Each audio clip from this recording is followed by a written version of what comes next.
오늘 본문의 말씀은 역대상 11장 20절에서 47절까지의 말씀입니다. 역대상 11장 20절에서 47절까지의 본문의 말씀, 역대상 11장 20절 이하의 말씀으로 다윗의 충성된 사람들이란 제목의 말씀의 은혜를 나누도록 하겠습니다. 오늘 본문의 말씀은 다윗이 이스라엘의 왕으로 그리고 지도자로 세워지는 그러한 과정을 보여주고 있습니다. 여러분, 학교에서 반장이 되거나 대학의 총학생 회장이 되거나 그리고 한 나라의 지도자가 된다는 것이 쉬운 일은 아닐 것입니다.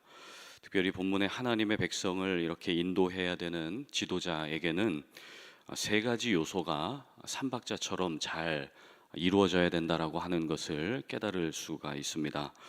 첫 번째로 지도자의 요건으로 필요한 것은 하나님의 뜻, 하나님의 말씀입니다. 지도자는 하나님이 세우시지요. 사람은 하나님께서 세우시고 하나님이 인도해 가십니다. 특별히 하나님이 말씀하신 대로 그 말씀을 이루어 가는 데에 사람이 통로로 세워지게 되는 것입니다. 다윗은 자신이 왕이 되겠다고 정치 활동을 하거나 로비를 한 적이 없습니다. 개인적인 야망과 비전을 빙자해서 불순한 의도로 정치적인 지도자가 되고자 한 것도 아니었습니다. 그저 하나님의 말씀이 인도하여 주시는 대로 말씀에 순종했지요. 그런 의미에서 다윗은 하나님의 말씀으로 세워진 왕이다라고 볼 수가 있습니다. 역대상 11장 3절에 말씀대로 세워진 다윗에 대해 이렇게 설명을 합니다. 다윗에게 기름을 부어 이스라엘의 왕으로 삼으니 여호와께서 사무엘을 통하여 전하신 말씀대로 되었다. 말씀대로 세워진 왕이라는 것이죠. 같은 본문의 11장 10절에도 다윗을 세워 왕으로 삼았으니 이는 여호와께서 이스라엘에 대하여 이르신 말씀대로 됨이었더라. 다윗은 인간적인 어떤 노력에 의해서가 아니라 하나님이 예언하시고 말씀하신 그 말씀대로 세워진 왕이었다는 것을 볼 수가 있습니다. 두 번째로 지도자로 세워지는 데에 필요한 요건 중에 하나는 사랑과 존중입니다. 다윗은 완벽한 사람은 아니죠. 죄를 지은 것도 있고 연약한 부분이 많이 있었습니다. 그러나 사람을 향한 사랑과 존중이 있었다는 것을 본문을 통해 볼 수가 있습니다.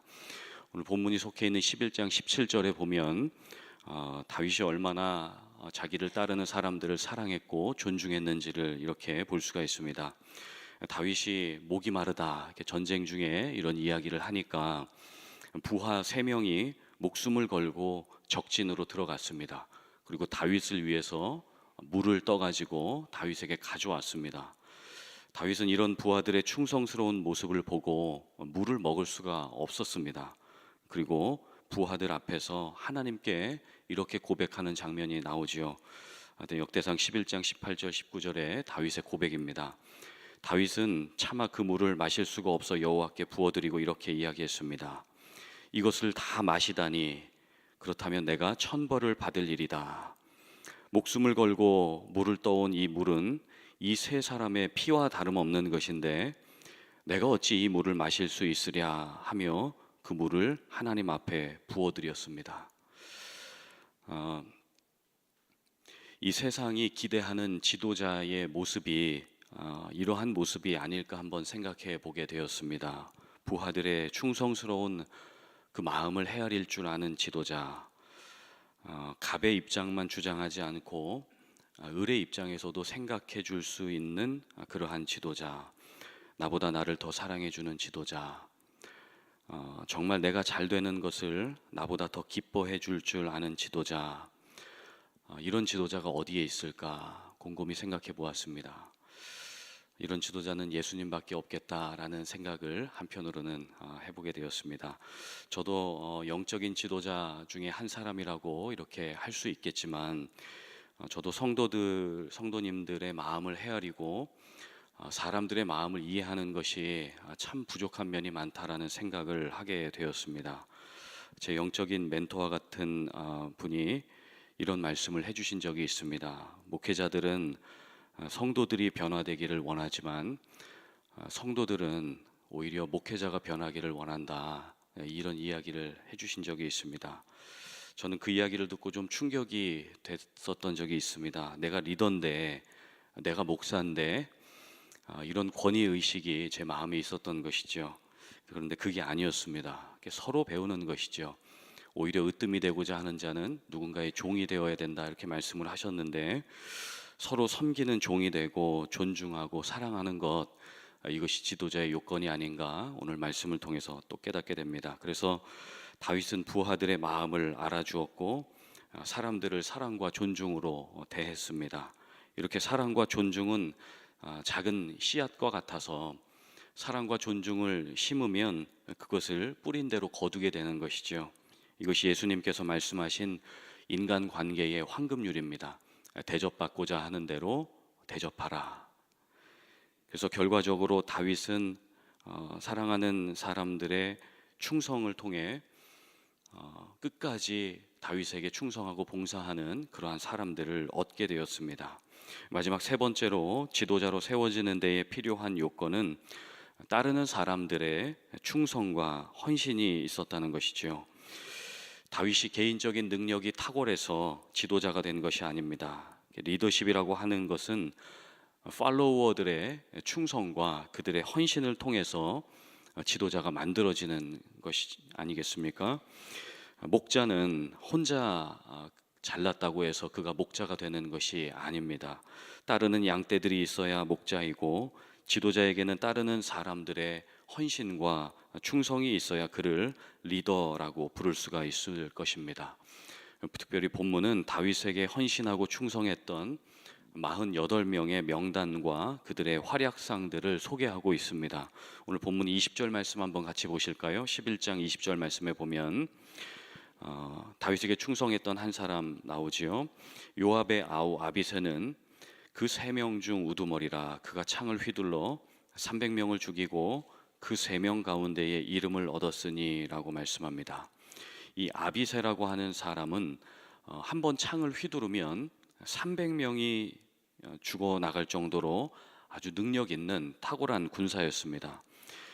제가 이 아비새가 어떻게 생겼는지 참 궁금해서 사전도 찾아보고 인터넷에 아비새를 쳐보고 아비새가 쓰던 창은 얼마나 길까, 아비새가 얼마나 근육질의 사람일까 궁금해서 많이 찾아봤는데 검색해 보니까 아비새는 안 나오고 아빠새가 나오고 아비새라고 하는 여러 종류의 새들만, 실제 존재하는 새더라고요. 나왔습니다. 그래서 제가 정신을 차리고 다시 말씀에 집중하자, 그리고 말씀으로 돌아왔습니다. 중요한 건 아비새인지 아빠새인지가 아니라 하나님이 아비새를 사용하셔서 이스라엘과 다윗에게 승리를 주셨다는 것, 그것을 보고 다시 생각을 가다듬었습니다. 여기 나오는 이 아비새는 자기 생명을 바쳐서 다윗의 목숨을 구했던 용맹한 군사로 소개가 됩니다.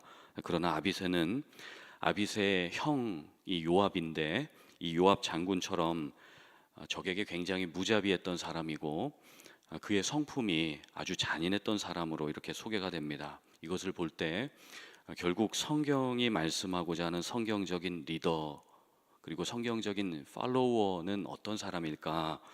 그것은 실력이 탁월한 사람이 아니라 성품이 탁월한 사람이었다라는 것을 다시 한번 깨닫게 됩니다. 성품이 탁월했던 인물로 브나야라고 하는 사람을 들 수가 있는데 오늘 본문에 바로 이어서 나오고 있죠. 브나야는 다윗에게 생명을 바쳐서 충성했던 또 한 명의 인물이었습니다. 브나야의 출신은 대제사장 여호야다의 아들입니다. 무술 실력이 뛰어나서 다윗의 경호원 역할을 했고 시위 대장 역할을 했습니다. 그리고 그의 인품이 또 탁월해서 솔로몬 시대에까지 솔로몬의 군대 장관으로 섬겼던 그러한 탁월한 군사였습니다. 특별히 성경은 이 브나야가 오랜 시간 동안 하나님 앞에 쓰임 받을 수 있었던 이유는 단순히 그가 무술을 잘해서가 아니라 그의 성품이 하나님과 다윗에게 충성스러웠고 또 성실했고 그리고 진실했기 때문이다라고 말씀하고 있습니다. 물론 성경이 또 말씀하고 있는 것처럼 분하야가 맨손으로 사자를 때려잡는 용맹스러운 사람이었고 막대기 하나로 2m 30cm가 넘는 적군을 무찌르는 그러한 용맹스러운 사람이었다는 것은 틀림없습니다. 그러나 오늘 본문을 보면서 깨닫게 되는 것은 하나님이 사용하시는 사람 그리고 공동체에 정말 필요한 사람은 개인의 능력이 탁월한 사람이 아니라 공동체를 먼저 생각하는 진실하고 성실한 사람이다라고 하는 것을 배우게 되는 것입니다. 그래서 개인의 욕심이 아니라 공동체, 특별히 분하야가 개인의 욕심이 아니라 다윗의 왕국을 위했던 것처럼 우리도 하나님의 나라와 그의 의를 먼저 구할 때 하나님께서 우리를 리더로서 또 팔로워로서 우리 공동체를 세워가는데 우리를 사용하게 하실 줄로 믿습니다.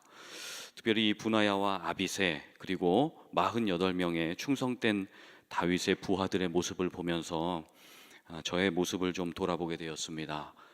나는 과연 나의 왕이신 하나님을 어떻게 모시면서 살아가고 있는가? 내가 다윗 시대에 살았다면 과연 이 48명의 명단 안에 들어갈 만큼 나는 충성스러운 사람이었을까? 사역한다고 잠 못 자고 애들 크는 것 보지 못하고 건강 나빠진다고 하는 것이 과연 하나님께 대한 헌신일까? 나의 의일까? 자기 만족이 아닐까? 이런 부분들이 좀 염려가 되었습니다. 과연 하나님을 향한 내 사랑의 농도는 어느 정도일까? 하나님을 향한 내 사랑의 깊이가 어느 정도일까? 이런 부분들을 좀 돌아보게 되었습니다. 사랑하는 우리 성도님들의 마음과 주님에 대한 사랑은 어떠신지요? 주님은 우리가 주님께 생명 바쳐서 주님께 헌신하지 못하는 부분이 있다는 것 주님이 너무나 잘 알고 계십니다. 우리가 말과 혀로만 사랑할 때가 있다는 것 주님이 너무나 잘 알고 계세요. 그래서 주님이 십자가에 달려 돌아가셨습니다.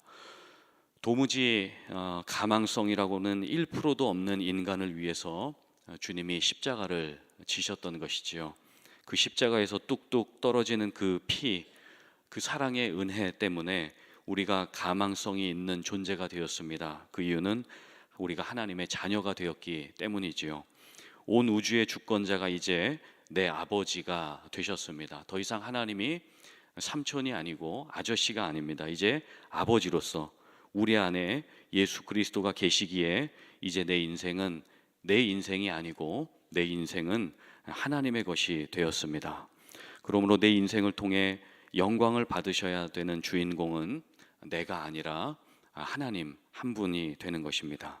그래서 내 인생을 리드해 가시는 그 리더, 나를 지도하시는 그 참된 지도자, 내 영혼의 목자는 오직 주 하나님이십니다. 자, 그러면 주님을 따르는 팔로워로서, 주님을 따르는 제자로서, 하나님의 자녀로서 이제 우리가 어떻게 살아야 될 것인가 생각해 보게 됩니다.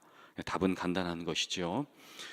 나를 통해 영광을 받으셔야 하는 그분께 마땅히 올려져야 되는 그 영광을 올려드리는 것입니다.